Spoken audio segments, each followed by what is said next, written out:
Alléluia. Alléluia. C'est à cause de son sang que je suis là. C'est à cause de son sang que vous êtes là. C'est le sang du Seigneur qui nous rassemble ici. Sans son sang, nous ne serions pas là, dans ce contexte. Voilà pourquoi son sang est important. Et c'est son sang qui permet que son Esprit Saint agisse. Et lorsque nous sommes rassemblés au nom du Seigneur, c'est lui-même qui doit s'exprimer. Il a dit qu'il sera avec nous tous les jours, jusqu'à la fin du monde. Il est là par l'Esprit. Nous sommes ses membres. Lorsque je me tiens ici, ce n'est pas parce que je suis supérieur à vous, c'est parce que le Seigneur m'a désigné pour que je puisse être sa bouche, que je puisse être ce membre-là par lequel il va se manifester. Et c'est son Esprit Saint qui fait cela. Voilà pourquoi je prie que ce matin, son Esprit Saint s'exprime au travers de moi, qu'il utilise mes pensées, qu'il utilise ma bouche, qu'il utilise tout ce que je suis pour communiquer la grâce qu'il a pour nous ce matin. Chers frères et sœurs, nous parlons du règne de Dieu dans le monde. Nous avons vu la première partie la fois passée et nous voyons la deuxième partie maintenant. La fois passée, nous avons parlé de la perfection, la notion de perfection. Et nous avons vu que la perfection était liée à l'engagement, à la qualité de notre engagement. Lorsque nous nous engageons à suivre le Seigneur, nous devons le faire de tout notre cœur. Si nous le faisons de tout notre cœur, alors nous serons parfaits. À ses yeux, nous serons parfaits. Parce qu'il faudra que nous avons déposé l'élément qu'il faut pour pouvoir nous amener dans sa volonté. Donc si nous sommes parfaits, alors nous aimerons tout le monde. Nous aurons un amour inclusif et inconditionnel. C'est comme ça que Dieu est. Il aime tout le monde, même ses ennemis. Maintenant, nous allons voir dans la deuxième partie le pouvoir du sang de l'agneau. Le pouvoir du sang de l'agneau. Vous voyez, frères et sœurs, cette série vise à comprendre comment établir le règne de Dieu dans ce monde présentement. C'est-à-dire la série Le règne de Dieu dans le monde vise à comprendre comment établir le règne de Dieu dans ce monde présentement. Et cette deuxième partie nous fera comprendre la nécessité de garder une bonne conscience et quitter la sphère de la condamnation afin de faire de notre guerre celle de l'Éternel. Donc, garder une bonne conscience, quitter la sphère de la condamnation afin de faire de notre guerre celle de l'Éternel. Parce que notre guerre peut ne pas être celle de Dieu. Dieu peut ne pas s'impliquer. Simplement parce que nous n'avons pas une bonne conscience, simplement parce que nous ne sommes pas dans la sphère du royaume. Nous sommes encore dans la sphère de la condamnation. Mais nous voulons maintenant comprendre comment donc quitter cette sphère, comment garder une bonne conscience et donc faire de notre guerre parce que nous sommes en guerre. Et cette semaine, plus particulièrement, nous sommes en guerre. Amen. Oui, ceux qui le comprennent, comprennent. Donc, nous devons donc faire attention. Lorsque nous sommes en guerre, l'ennemi aussi essaye. Mais il est déjà vaincu. C'est par son sang que nous avons la victoire sur lui. Amen. Frères et sœurs, vous savez, l'ancienne alliance a été faite pour préparer la nouvelle. Et nous allons prendre une image, je ne voudrais pas être long, je voudrais être très précis ce matin pour que chacun puisse comprendre. Alors, Moïse avait été envoyé en Égypte pour libérer le peuple de Dieu. L'Égypte représente le monde. L'Égypte représente le diable avec ce monde, le monde qui est sous la domination du diable. Parce que la Bible nous dit que nous savons que nous appartenons à Dieu alors que le monde entier est sous le pouvoir du malin, n'est-ce pas? Et le peuple de Dieu, le peuple d'Israël en Égypte représente ceux-là qui doivent recevoir le salut pour être délivrés du péché. Parce que la corvée que le diable donne aux hommes, c'est le péché. La corvée que le pharaon donnait aux Juifs, c'était de bâtir des maisons bâties, des villes bâties. C'est une corvée, ils souffraient. Ils n'étaient pas ils n'étaient pas heureux, ils étaient des esclaves. Quand tu ne fais pas ce que tu veux, et tu es contraint de faire ce que tu ne veux pas, et tu n'arrives pas à t'épanouir, tu n'arrives pas à bien manger, tu ne peux pas être heureux. Donc le monde est sous le pouvoir du diable. Et le diable donne la corvée du péché. Lorsque les gens posent un acte, ce n'est pas souvent de plein gré. C'est parce qu'ils sont sous la domination de quelqu'un d'autre, d'un maître, qui les tyrannise et les contraint à faire ce qu'ils ne veulent pas. Même quand bien on a cru, il faut beaucoup de grâce pour pouvoir parvenir à faire la volonté de Dieu. Parce que ce maître-là essaie toujours de pouvoir nous remettre sous l'esclavage à travers notre chair. Donc, voilà, Moïse est allé donc, avec pour mission de libérer le peuple d'Israël. Et comme Satan est têtu, le pharaon est têtu, il fallait donc frapper le pharaon et les Égyptiens de plusieurs plaies. Il a d'abord fait des miracles, il a fait des signes. Et il a aussi amené ses magiciens à faire de même, jusqu'à un certain niveau. Maintenant, Dieu s'est décidé de le frapper de 10 plaies, 10 jugements. Il n'a pas lâché. C'est la 10e plaie qu'il a contraint à libérer. Et en quoi consistait cette 10e plaie? Cela consistait en la mort des premiers-nés de tous les Égyptiens, y compris les premiers-nés des animaux. Le pharaon a perdu son premier-né, jusqu'à l'esclave égyptien avait perdu son premier-né. Même tous les animaux, premiers-nés, étaient morts. C'est ça qu'il avait contraint. Les Égyptiens étaient donc dépassés. Ils ont demandé que le pharaon libère ces gens-là. Ils avaient déjà trop souffert. Alors, qu'est-ce que cela représente? Lorsque Dieu a frappé les Égyptiens de cette plaie, en tuant le premier-né des Égyptiens, Dieu, pour préserver, pour rendre ce jugement sélectif, parce qu'il fallait frapper seulement le premier-né des Égyptiens, les Juifs étaient là. Comment fallait-il faire pour épargner les Juifs? Alors Dieu a demandé donc que les Juifs prennent un agneau d'1 an. Vous voyez ça dans Exode 12, 13. Un agneau d'1 an. Alors de le tuer par famille, chaque famille pouvait prendre un agneau d'1 an et tuer cet agneau et badigeonner les montants des portes. Les montants des portes. Et le linteau des portes, du sang de cet agneau. Et alors Dieu dit, dans Exode chapitre 12, versets 12 et 13, je parcourrai l'Égypte cette nuit-là, et je frapperai tout premier-né dans le pays, hommes et bêtes. Et j'exercerai ainsi mes jugements contre tous les dieux de l'Égypte. Je suis l'Éternel. Au verset 13, le sang sera pour vous un signe sur les maisons où vous serez. Je verrai le sang, je passerai par-dessus vous. Ainsi le fléau destructeur ne vous atteindra pas lorsque je frapperai l'Égypte. Donc, c'est le sang qui devait épargner le peuple de Dieu. C'est rien que le sang. Lorsque le fléau destructeur devait passer, lorsqu'il voyait le sang, il passait. Les Égyptiens n'avaient pas cela. Ils n'avaient pas cette information.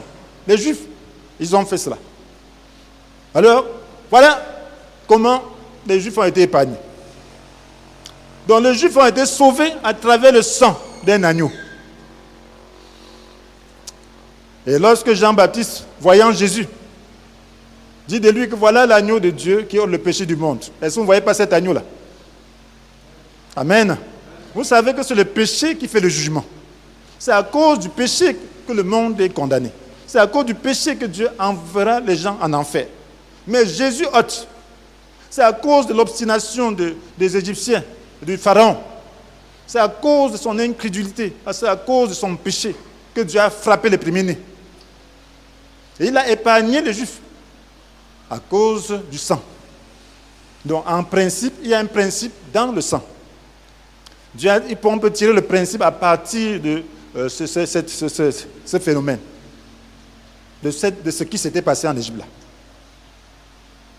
Alors vous voyez, le sang a empêché donc que les premiers-nés des Juifs soient tués. Et lorsque le sang donc épargne les premiers-nés, alors ces premiers-nés-là sont d'office consacrés à Dieu.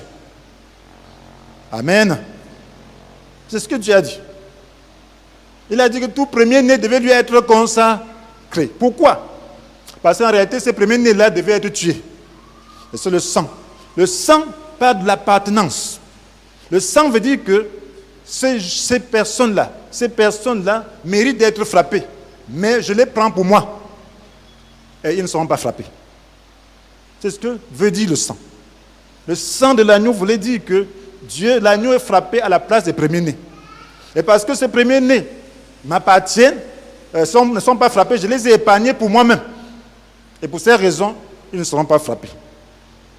C'est un principe très important. Donc, lorsque le sang épargne quelque chose, lorsque le sang épargne quelqu'un du malheur, de la mort, alors, en réalité, cette personne appartient d'office à Dieu. C'est ce que nous devons comprendre. Alléluia. C'est très important. Et vous voyez, frères et sœurs,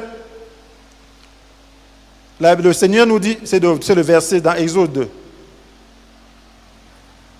C'est dans Exode chapitre 13. Nous voyons ce que le Seigneur a dit.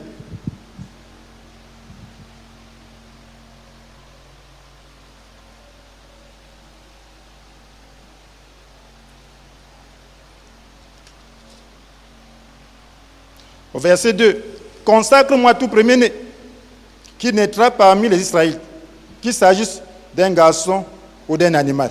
Il m'appartient. » Amen. Tout premier-né appartient à Dieu. Pourquoi? Parce que les premiers-nés ont été épargnés par le sang. Et pour que Dieu épargne, il faut qu'il prenne ça comme sa chose, comme sa propriété. Et vous allez besoin maintenant de comprendre. Très important. Jésus vient comme l'agneau de Dieu. Il est l'agneau qui est sacrifié pour nous épargner du malheur à venir, du jugement à venir. Il y a un jugement qui est venu dans le monde. Par la mort de Jésus, le jugement est annoncé. C'est ce qu'il a dit. Dans Jean chapitre 12, vous allez voir verset 13. Il dit, c'est maintenant que va avoir lieu le jugement de ce monde. Jésus dit, c'est maintenant que va avoir le jugement de ce monde. Oui, maintenant, le dominateur de ce monde va être expulsé. Le dominateur. Lorsque Jésus est venu, c'était pour expulser le diable. C'est la raison pour laquelle son royaume est venu sur la terre. Le royaume ne peut pas venir sur la terre sans déposséder celui-là, l'ancien pharaon, sans le déposséder, sans l'expulser. Donc, tout domaine où Jésus se trouve, est dépossédé du pouvoir du diable. Voilà pourquoi la Bible dit qu'il a désarmé toute autorité, tout pouvoir. Désarmé. Jésus, par sa mort, a désarmé le diable. Et il dit encore dans Jean chapitre 16, verset 11. Et au sujet du jugement de Dieu, parce que le dominateur de ce monde est déjà condamné. Le dominateur de ce monde est déjà condamné. Mes frères et sœurs, nous avons besoin de savoir ça. Le sang de Jésus a permis à ce que les dominateurs de ce monde soient condamnés. Alors, sans le sang, le monde allait être condamné avec le dominateur. Sans le sang, les premiers-nés des Juifs en Égypte allaient être tués avec les premiers-nés des Égyptiens. Voilà pourquoi il fallait le sang. Sans le sang, tel que Jésus était venu, le jugement allait venir sur la terre et détruire toute la terre. Mais à cause du sang, les gens qui croient en Jésus sont épargnés du jugement qui vient. Le jugement qui a été prononcé sur le diable, c'est pour ceux qui ne croient pas. Et lorsque tu crois en Jésus-Christ, ça veut dire que tu acceptes le sang de Jésus. C'est le sang de Jésus qui te permet de te mettre sous le règne de Dieu. C'est le sang de Jésus qui te permet d'avoir communion avec Dieu et d'être épargné de l'enfer, d'être épargné du jugement de Dieu qui a commencé dès à présent. Voilà pourquoi tu peux avoir autorité sur le diable. Déjà, le fait que les démons tourmentent les gens, c'est déjà un jugement terrible. C'est un jugement terrible. C'est le sang de Jésus qui t'épargne de ce phénomène, de cette oppression, de cet esclavage démoniaque. Frères et sœurs, nous avons donc besoin de comprendre ce matin que le sang de Jésus purifie notre conscience pour communier avec Dieu. Dans un premier point. Et nous allons comprendre aussi que le sang de Jésus nous donne le pouvoir de pardonner les hommes et les sortir de la captivité. Le sang de Jésus nous permet de pardonner. Parce que Jésus a déjà versé son sang. Les gens qui croient sont épargnés du jugement. Mais il faut l'exercice de notre volonté. Il faut l'exercice du pouvoir dans le sang. Nous allons aussi parler maintenant, en dernier lieu, de la nécessité de sortir de la sphère de condamnation. Sortir de la sphère de condamnation. Il y a une sphère de condamnation dont il faut sortir.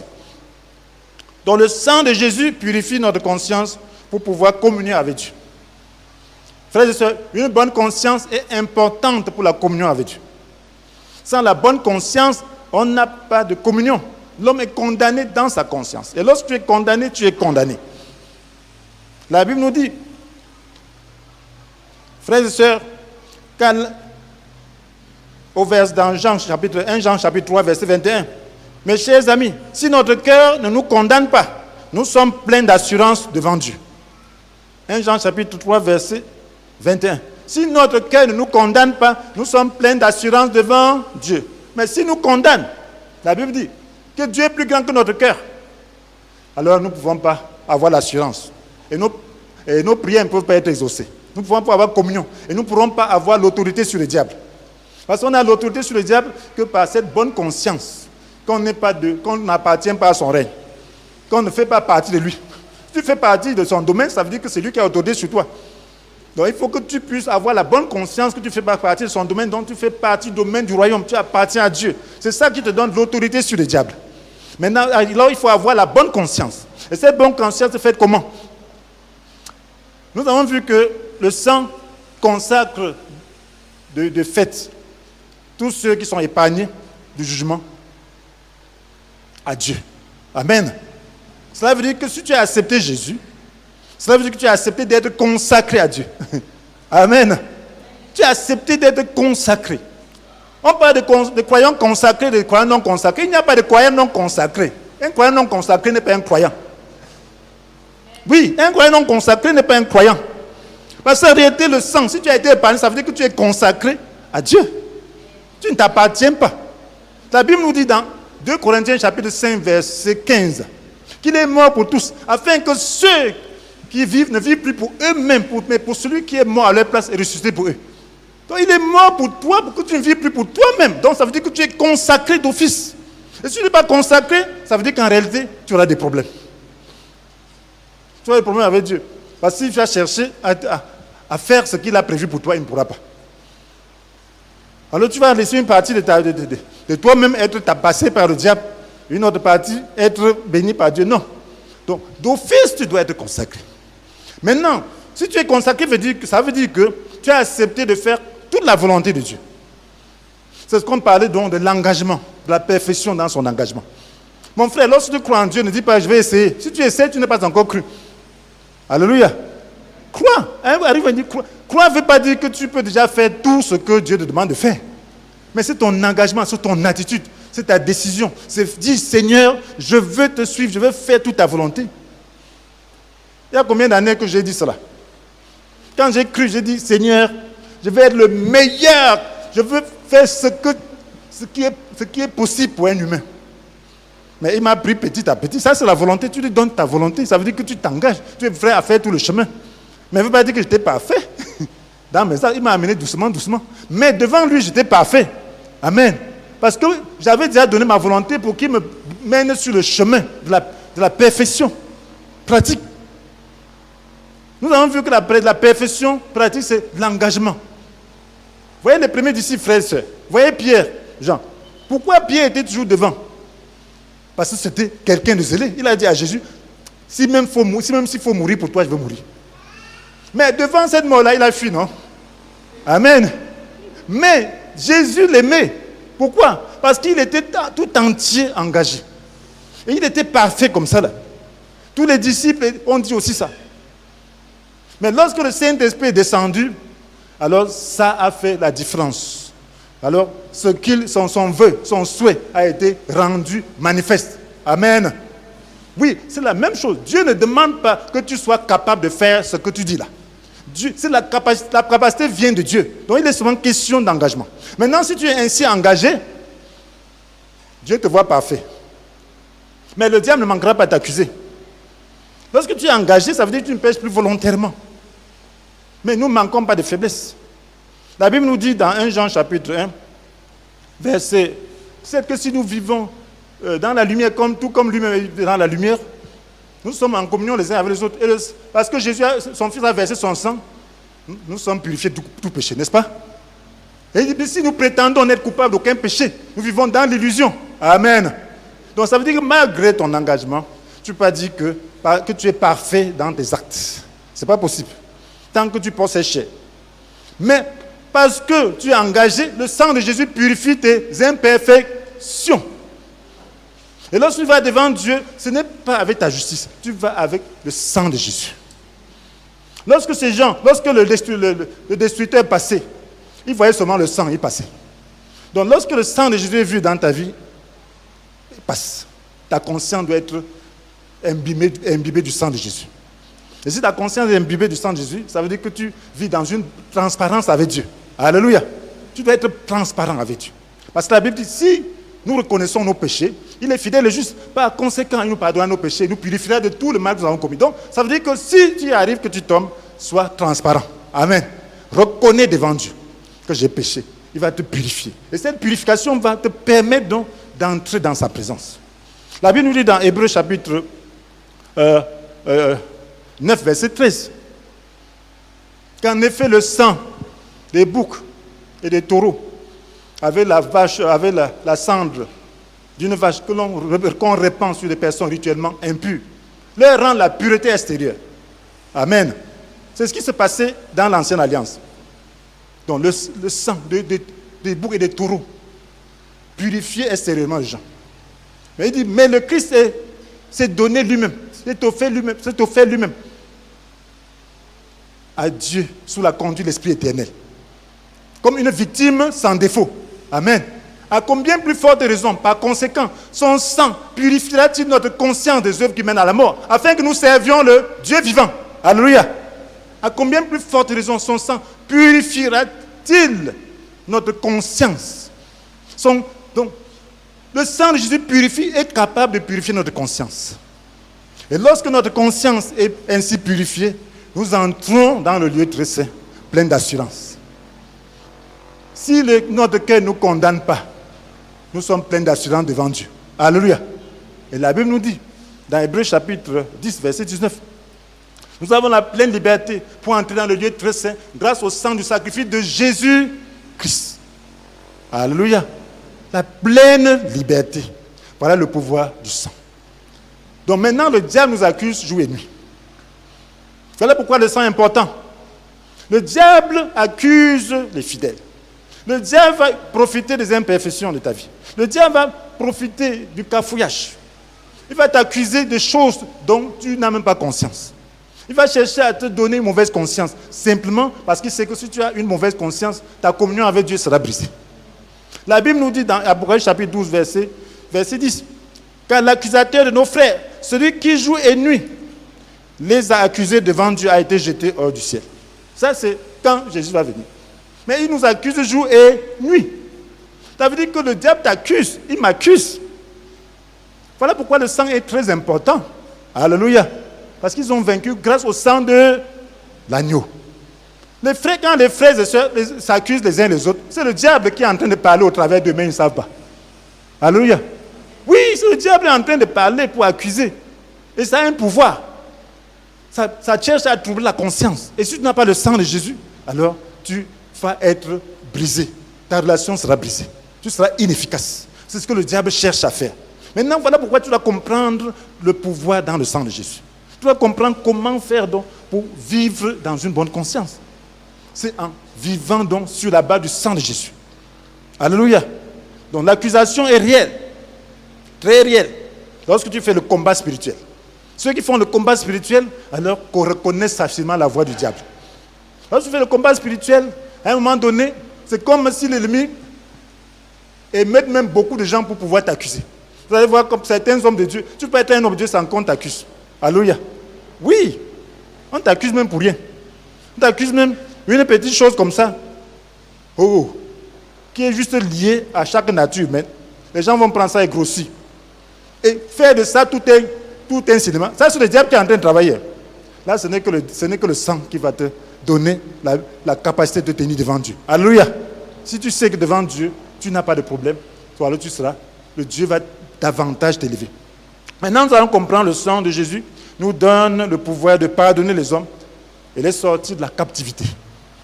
Le Seigneur nous a donné une mission, mes frères et sœurs, d'aller dans le monde entier et de faire des disciples parmi tous les peuples.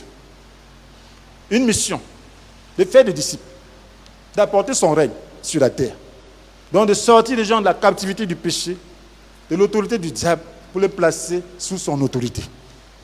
Alors, ce monde-là n'appartient pas au diable. Il n'a pas créé. Mais il lui appartient que parce qu'il a utilisé la ruse pour introduire le péché.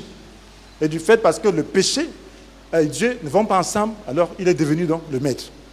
Mais notre pouvoir, notre devoir, c'est d'amener le règne de Dieu dans ce monde, de libérer ces gens-là de cette captivité en leur apportant la bonne nouvelle de leur libération. Alléluia.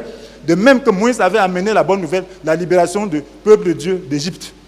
De même, nous amenons la bonne nouvelle de la libération de ce peuple de Dieu qui n'est pas encore dans la bergerie. Nous le faisons comment? En exerçant le pouvoir dans le sang de Jésus. Jésus a déjà tout payé pour que tout le monde soit sauvé. Le diable n'a autorité sur les gens que par le péché. Mais nous avons le devoir de pardonner aux hommes. Si nous avons cru, c'est parce que Dieu nous a pardonné. Il nous a pardonné toutes nos fautes. Alléluia. Et nous devons exercer le même pardon à l'égard du monde qui ne croit pas encore. Sans cela, nous ne faisons pas la mission que Dieu nous a donnée. Lorsque Dieu devait détruire le peuple d'Israël, son temple et tous les envoyés en Égypte, il a dit une chose très importante. Il a dit dans Ézéchiel 22, verset 30, « J'ai cherché parmi eux quelqu'un qui construise un rempart et qui se tienne debout sur la brèche devant moi. » Il a cherché parmi tout ce peuple-là quelqu'un qui construise un rempart et qui se tienne debout devant lui, sur la brèche devant lui. La brèche, c'est quoi? La brèche, c'est une ouverture par laquelle l'ennemi peut passer et détruire. Alléluia. Donc, pourquoi qu'il garde? Pourquoi l'ennemi ne passe pas par là? Quelqu'un qui se tient là pour dire non, je garde ce lieu. Mais devant Dieu, parce que c'est Dieu qui veut passer par là pour détruire, pour intercéder. Il faut que l'homme intercède en faveur du pays, afin que je ne le détruise pas. Mais je n'ai trouvé personne. Vous comprenez bien? Mais j'ai cherché parmi eux quelqu'un qui construise un rempart et qui se tienne debout sur la brèche devant moi. Il se tient là pour garder. En faveur du pays, afin que je ne le détruise pas. Mais je n'ai trouvé personne. Donc Dieu voulait quelqu'un pour intercéder, pour se tenir devant la brèche, c'est-à-dire regarder la brèche par laquelle Dieu va faire le jugement. Donc la brèche, c'est quoi? C'est le péché. Alléluia. Le péché qui amène Dieu à vouloir détruire le peuple de Dieu. Dieu voulait quelqu'un qui sorte du lot pour dire, Seigneur, pardonne. Seigneur, pardonne. Seigneur, ne frappe pas. Excuse encore. Pardonne. Mais il n'a pas trouvé. Vous savez que si Moïse n'intercédait pas, Dieu aurait détruit ce peuple-là, qu'il a fait sortir d'Égypte. Et il aurait recommencé une famille avec Moïse. Vous savez ça? Moïse a intercédé. Il a dit que si tu ne leur pardonnes pas, enlève mon nom de ton livre que tu as écrit. Alléluia. Et Dieu a dit non, je n'enlève pas ton nom. C'est celui qui a péché contre moi qui aura le nom enlevé. Et c'est à cause de ça que le peuple a pu entrer. Donc il cherchait quelqu'un qui se dit que Dieu ne frappe pas. Aujourd'hui, Christ est mort. Alors, tout le monde est susceptible d'être sauvé.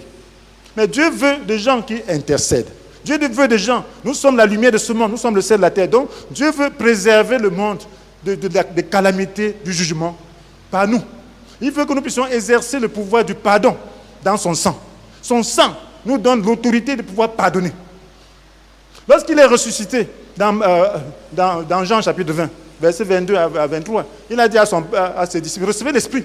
Alléluia. Recevez l'Esprit. Après avoir dit cela, il souffla sur eux et continue à recevoir l'Esprit. Ceux à qui vous remettrez les péchés seront effectivement quittes. Et ceux à qui nous vous les retiendrez en resteront chargés. Alléluia. Donc il dit, par l'esprit, tu peux retenir le péché des gens. Tu peux aussi les acquitter. Donc lorsque nous avons l'esprit, nous pouvons donc intercéder. Lorsque nous voyons le mal, lorsque nous sommes dans un pays comme ça, là, comme le nôtre, nous voyons le mal ambiant. Nous voyons le mal qui ne fait que se multiplier. Nous avons deux choix. Nous pouvons intercéder, mais nous pouvons refuser d'intercéder et condamner. Si nous condamnons seulement les gens vont rester condamnés. Et le jugement de Dieu va s'abattre sur le pays. Mais ça ne nous épargnera pas non plus parce que nous n'avons pas fait la volonté de Dieu. Mais maintenant, si nous intercédons, si nous disons, Seigneur, regarde tout ça, dans tout ça, tu as versé ton sang. Si tu as versé ton sang, c'est pour les sauver. Vous intercédez, vous plaidez le sang du Seigneur, pour couvrir les péchés en attendant qu'ils croient. Pour briser le pouvoir du diable sur ces gens-là. Parce que c'est le diable qui les influence.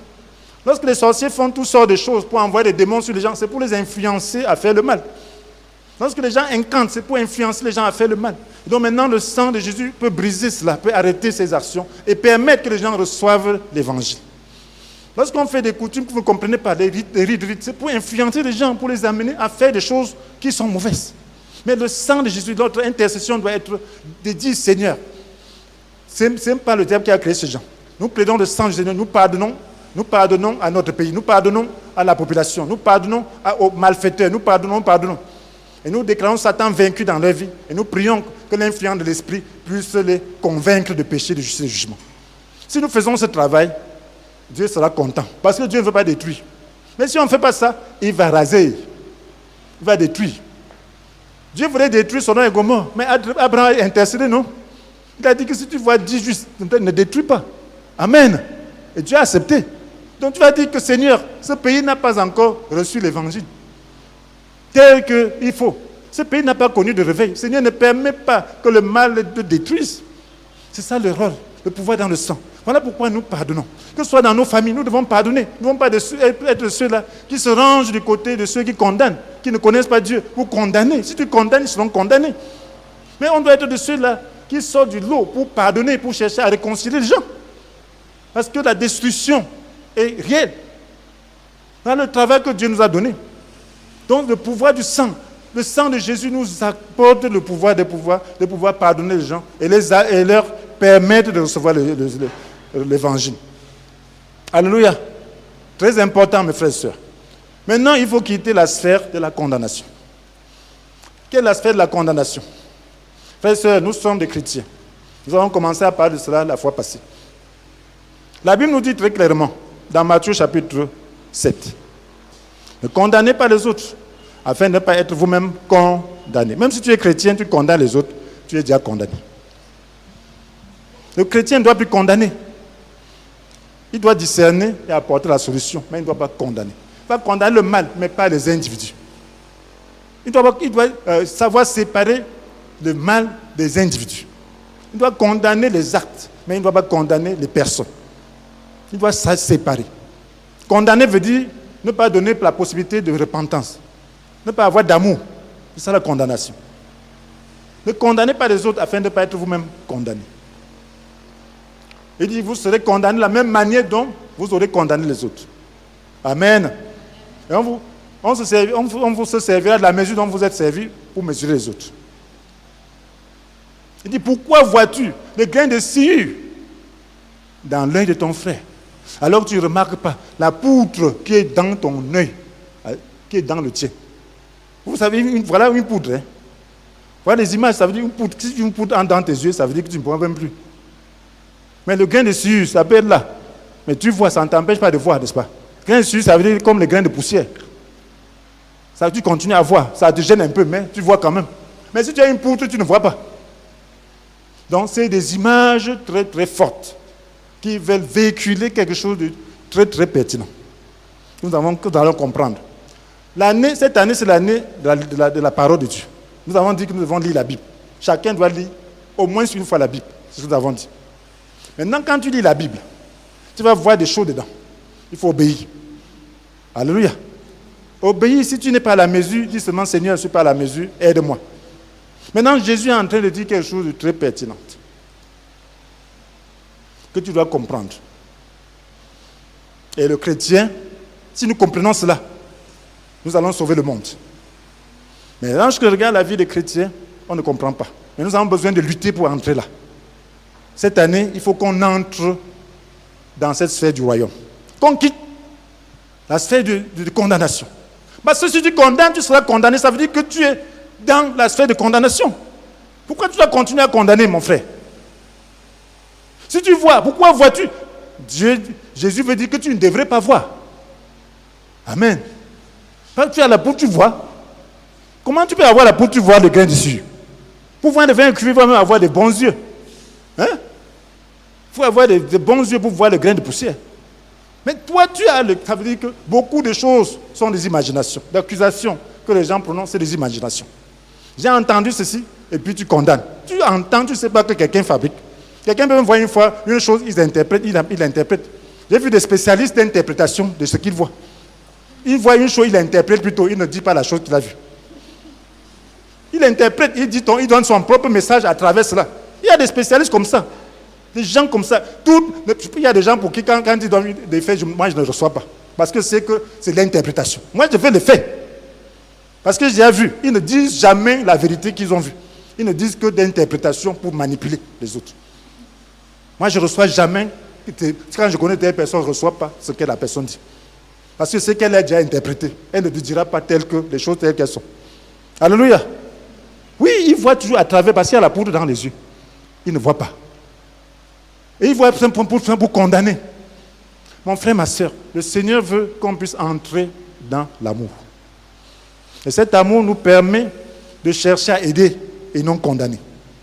Nous avons vu tantôt que le diable est l'accusateur. Il accuse jour et nuit. Et nous savons aussi dans Romains chapitre 8 que Jésus est l'intercesseur auprès de Dieu. Amen.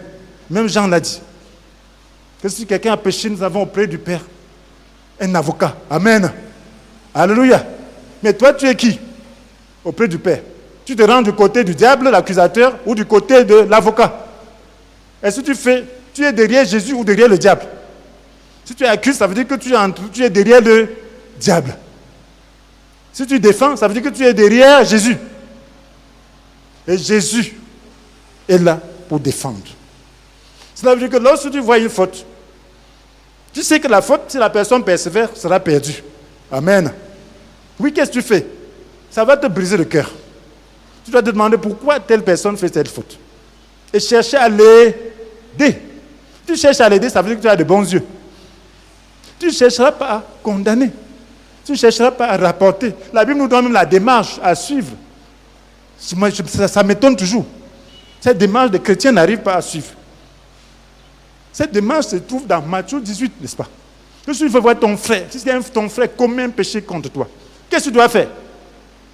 La Bible dit de faire quoi? Est-ce que nous connaissons même?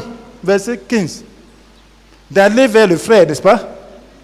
Seul à seul, n'est-ce pas? Dis à ton frère, n'est-ce pas? Mon frère, j'ai vu ceci là, c'est pas bon.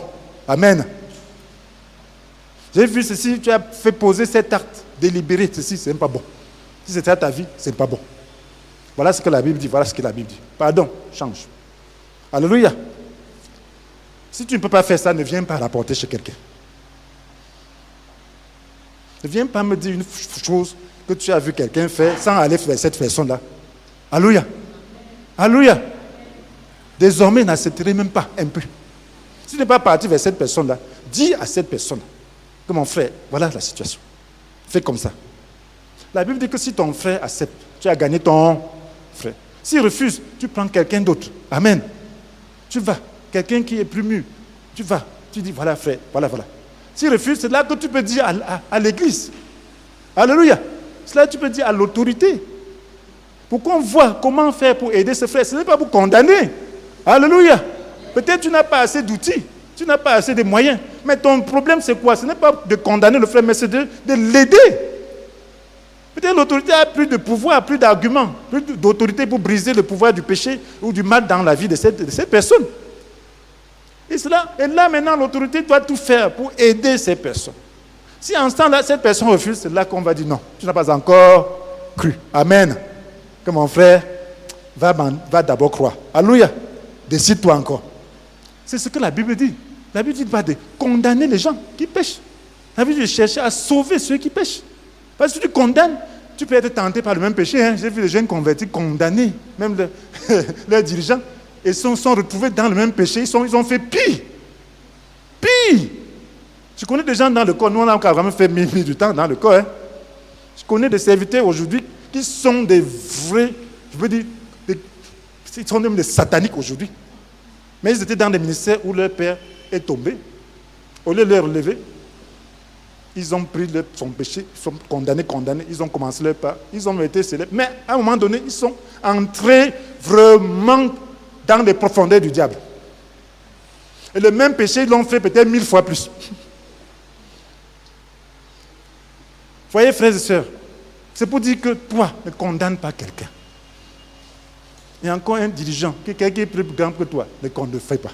Je me souviens, pasteur, un ami, il m'avait dit que, frère Étienne, moi, je ne pouvais pas imaginer qu'il pouvait être tenté par le péché d'adultère. Il était tombé une fois. Il a dit qu'il ne pouvait pas imaginer que ça pouvait lui arriver. Et il était tombé, il s'était relevé. Depuis qu'il s'est relevé, il a dit il faut craindre Dieu. Il faut craindre. Il ne faut pas condamner. Alléluia. Oui. Ça fait plusieurs années aujourd'hui qu'il était relevé. Il ne pouvait pas imaginer. Ça l'a fait tellement mal, frustré, que s'il pouvait demander la mort à Dieu, il l'aurait fait. Donc, c'est pour dire que si tu as l'attitude plutôt de condamnation, tu penses que la force vient de toi, tu peux te retrouver dans des choses que toi, tu n'as même pas pensé. Oui, je connais des gens qui se trouvent dans des choses dont ils n'ont même pas pensé. Parce qu'ils étaient juste, au lieu d'être dans la grâce, ils étaient plutôt dans la condamnation. La foi n'est pas pour condamner, c'est pour sauver. Regardez, dans Genèse chapitre 9. Après le déluge, Noé, lui, il avait 3 fils. Sem, Cam et Japheth, n'est-ce pas? Après le déluge, il a planté la vigne, il s'est mis à boire. Il a bu le jus de vigne fermenté en excès, il a saoulé. Il s'est retrouvé nu dans sa tente. Son fils cadet, Cam, a vu. Qu'est-ce qu'il a fait? Il est allé raconter à ses 2 autres frères. Ses 2 autres frères ont mis la main sur la tête. Ils ont pris le manteau de leur père. Ils ont marché à reculons pour aller le couvrir. Ils n'ont pas vu sa visite. Quand leur père se réveille, on lui explique ce qui s'est passé. Il a dit, maudit soit Canaan. Canaan, c'est qui? C'était le fils de Cam. Il a maudit la progéniture de Can. Vous connaissez les Canaaniens, non? Comment on les a dépossédés? C'est la malédiction. Alléluia. Donc, pourquoi?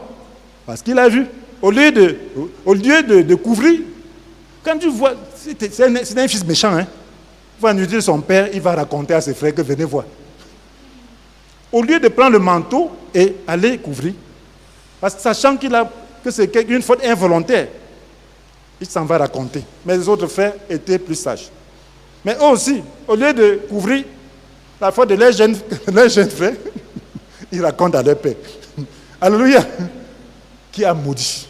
Donc, c'était l'esprit de condamnation. La condamnation apporte la malédiction. Et frères et sœurs, vous devez sortir de cette sphère. Si tu es quelqu'un qui condamne, ça veut dire que tu es toi-même condamné. Quand vous voyez beaucoup de chrétiens connaissent beaucoup de mots, de frustration, de blocage, c'est à cause de la sphère de condamnation. Ils passent tout le temps à condamner les autres. À dire que celui-ci a fait ci, celui-ci a fait cela. Il a une poutre. Quand quelqu'un commence à voir ce que les autres ont fait, ça veut dire qu'il a une poutre dans les yeux. Si quelqu'un a fait ça, c'est ton affaire. Ton affaire, c'est d'intercéder, non? Amen. Si tu restes dans l'esprit d'intercession, tu seras protégé. Tu seras protégé. Parce que ça veut dire que tu restes dans le sang, tu restes dans la maison, tu restes dans le royaume. Mais si tu sors, la condamnation, c'est dans le monde. C'est là où le diable se trouve. C'est l'accusateur. Et en ces jours-ci, les hommes seront des accusateurs. Si tu sors du royaume, vous allez voir la différence entre ceux qui appartiennent au royaume de Dieu et ceux qui n'appartiennent pas. Il y a des gens qui vont dire Jésus, Jésus, mais ils appartiennent au royaume du diable. Regardez à travers leur bouche, leur manière de traiter les autres, leur manière de condamner, de parler des autres. Ça, c'est le diable qui est calomniateur. Ça veut dire qu'ils ont le diable en eux, ce n'est pas l'esprit qui sort. L'esprit ne condamne pas. L'esprit distille les paroles de délivrance. Si tu parles, tu calomnies, ça veut dire que c'est le diable qui est en toi. Si tu dis même que c'est Dieu, tu dis même l'amour du matin au soir, ce n'est pas l'amour de Dieu. Ça, c'est l'amour du diable, la manipulation. L'amour de Dieu, c'est la délivrance. C'est la délivrance. Vous voyez, les chrétiens qui ne passent leur temps qu'à parler des autres, ils sont démoniaques. Ce n'est pas de l'Esprit de Dieu, mon frère, ma soeur. Donc, c'est dit que, et si tu es dans cette sphère, en ces jours, la Bible dit que l'esprit d'accusation, à le dernier temps, les gens seront des accusateurs. Ça veut dire que l'esprit d'accusation est versé dehors. Et si tu te retrouves là, tu vas te retrouver à un niveau que toi, tu ne comprends même pas. Satan va te donner un travail très fort qui va te dépasser. Mais ceux qui vont quitter et entrer dans le règne du Seigneur seront très saints. Ils ne voudront même pas entendre la moindre chose qui va perturber leur paix et troubler leur conscience. Ça, c'est un temps où la trompette peut sonner à tout moment. Et chacun doit se décider. Il faut sortir la sphère de condamnation. Mon frère, la Bible nous dit, dans Matthieu chapitre 18 toujours, le pardon que Dieu te donne. Le pardon est très important. Si tu es sauvé par le sang de Jésus, ça veut dire que tu dois accorder aussi le pardon aux autres. Jésus a parlé de l'histoire de ce roi. Quelqu'un lui devait, un de ses serviteurs lui devait 60 millions. Il a voulu le vendre avec toute sa famille et tous ses biens pour récupérer ces 60 millions. Il est tombé devant lui, il a supplié de grâce, donne-moi un peu de temps. Le roi, au lieu de donner le temps, il a même remis toute cette dette-là. Maintenant, quand il sort, il voit son collègue qui lui doit 100 francs. Il le tient par la gorge. Donne-moi mes 100 francs. Il dit, pardon, je t'en prie. Il dit, jamais. Il va le jeter en prison. Jusqu'à ce qu'il a remis les 100 francs. Quand le roi entend, qu'est-ce qu'il fait? Il le fait appeler. Il dit, moi, je t'ai remis 60 millions. Tu n'as pas pu remettre 100 francs à ton frère, à ton collègue. Maintenant, paie-moi mes 60 millions. Il a jeté en prison jusqu'à ce qu'il a payé les 100 millions. Il a dit, c'est comme ça que notre Père Céleste va nous traiter. Notre Père Céleste va... Si quelqu'un ne pardonne à son frère de tout son cœur, c'est le temps de pardonner tout ton cœur. Le pardon que Dieu t'a donné, c'est comme 60 millions. Pourquoi? Parce que tu as péché, les péchés de tes parents sont sur toi. Dieu punit les péchés des pères sur les fils jusqu'à la 3e et 4e génération. Ça veut dire que c'est sur toi. De ceux qui le haïssent, ils ont péché, même le péché d'Adam est sur toi. Mais Jésus t'a pardonné tout ça. Et tu as péché envers tellement beaucoup de gens.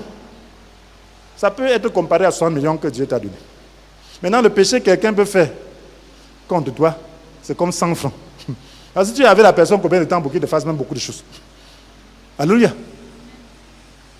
Jésus a dit ça parce que Pierre lui a demandé est-ce qu'il doit pardonner à son frère jusqu'à 7 fois. Jésus dit non, pas seulement 7 fois, mais 7 fois, 70 fois. Ça dit 490 fois, donc incontable. Et tu peux compter ce que quelqu'un a fait contre toi, même si tu es marié 100 ans, tu vas atteindre 490 fois. Pardonne. Alléluia. Ça veut dire qu'il faut seulement pardonner. Donc si tu, ayant 70 millions, 60 millions, tu ne peux pas donner 100 francs à quelqu'un, ça veut dire que tu es cupide et méchant. Alléluia. Alléluia. Frères et sœurs, ça veut dire que nous devons faire attention. Quel que soit ce que quelqu'un t'a fait, considère que tu as 60 millions, la personne t'a pris 100 francs. Néglige. Amen. Néglige. Et tu vas voir ta vie prospérer. Quand tu vas prier, Dieu va t'écouter. C'est la même chose. C'est la même chose entre la poutre et le grain de sciure. La faute de l'autre, c'est comme le grain de sciure. Hein? Et ta faute, c'est comme la poutre. Donc quand tu n'es pas sous le sang de Jésus, ta faute est vue comme la poutre. Quand tu es dans la sphère de condamnation, ta faute, c'est comme la poutre et le grain de sciure. Celui-là qui dépend du sang de Jésus, sa faute, c'est comme le grain de sciure. Amen. Parce qu'on ne manque pas de péché. Mais ce péché-là, c'est minable. Le sang de Jésus le couvre. Mais si tu n'es pas sous la grâce, tu es dans la condamnation. Et quand tu condamnes, sache que tu as la poutre. Mes frères et sœurs. Voilà, mes frères et sœurs, ce que Dieu voulait qu'on comprenne ce matin. Donc, tu dois comprendre que tu as besoin d'une bonne conscience pour communier avec Dieu, avoir autorité sur le diable. Tu as besoin de comprendre que si tu vis, c'est pour exercer le pardon aux autres et délivrer les âmes qui sont encore au pouvoir du diable, par le pardon dans le sang de Jésus. Tu dois comprendre aussi que tu dois quitter la sphère de la condamnation en ne considérant pas les péchés des autres négativement, mais en intercédant. Où sont ceux-là qui pleurent parce que quelqu'un est tombé? Où sont ceux-là? À l'époque, quand nous croyons qu'un jeune frère, un camarade tombé, nous on pleurait. On voit quelqu'un dans une situation mauvaise. On avait un ami comme ça, on est allé le voir. C'était un ami, on était évangélisé, on était content. Il est tombé. On a pleuré. On pleurait. Oui, ça nous fait mal. Mais aujourd'hui, qu'est-ce qu'on fait? On est content. On dit que, il pensait même que quoi? Il pensait que quoi? On doit pleurer. Parce que voilà quelqu'un qui est en train de mourir. Quand les gens meurent, on ne pleure pas. N'est-ce pas? Parce qu'on a une vision spirituelle. Les gens ont perdu la vision spirituelle. Mais il faut rentrer là. Malheur aux dirigeants s'ils se heurtent aujourd'hui. Les fidèles vont prendre le marteau et taper sur sa tête. Et le détruire, l'enterrer seulement. Oh, parce que ça veut dire quoi? Ça veut dire qu'en réalité, on ne sert plus Dieu. Quelque chose s'est passé. Il faut rentrer dans la sphère. Après, on est étonné de voir que les démons sont en activité, de voir que les gens sont frustrés, ils ne sont pas heureux. Rentrons dans la parole. Exerçons la miséricorde. Laissons l'esprit travailler en nous. Quand on n'a pas cette attitude, l'esprit est frustré. L'esprit n'aime pas la condamnation. Maintenant, veux-tu sortir de la sphère de la condamnation et bénéficier du sang de Jésus? Devenir un intercesseur en recevant Jésus dans ta vie. Voilà, si tu ne connais pas Jésus, est-ce que tu veux sortir de la sphère de condamnation pour devenir un intercesseur? Recevoir Jésus dans ta vie. Car il veut changer, il veut le changement du pécheur et non sa mort. Oui, ce que Dieu veut, ce n'est pas que le pécheur meure. Ce n'est même pas que nos frères, ils sont au pouvoir du diable, meurent. C'est pour qu'ils soient délivrés. Ce n'est pas pour les condamner, c'est pour les délivrer. Alors,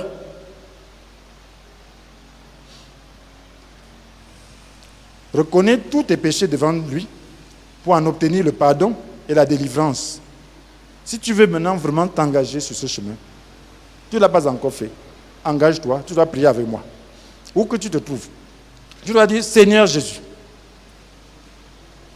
Seigneur Jésus, je reconnais que je suis pécheur pour avoir toujours condamné les autres. Je reconnais que je suis un hypocrite puisque je fais pire qu'eux. Je veux changer et vivre dans la sainteté et l'amour du prochain. Merci pour ton pardon. Je te reçois dans mon cœur. Que ton sang me purifie de tous mes péchés. Amen. Amen. Nous offrons d'acclamation au Seigneur.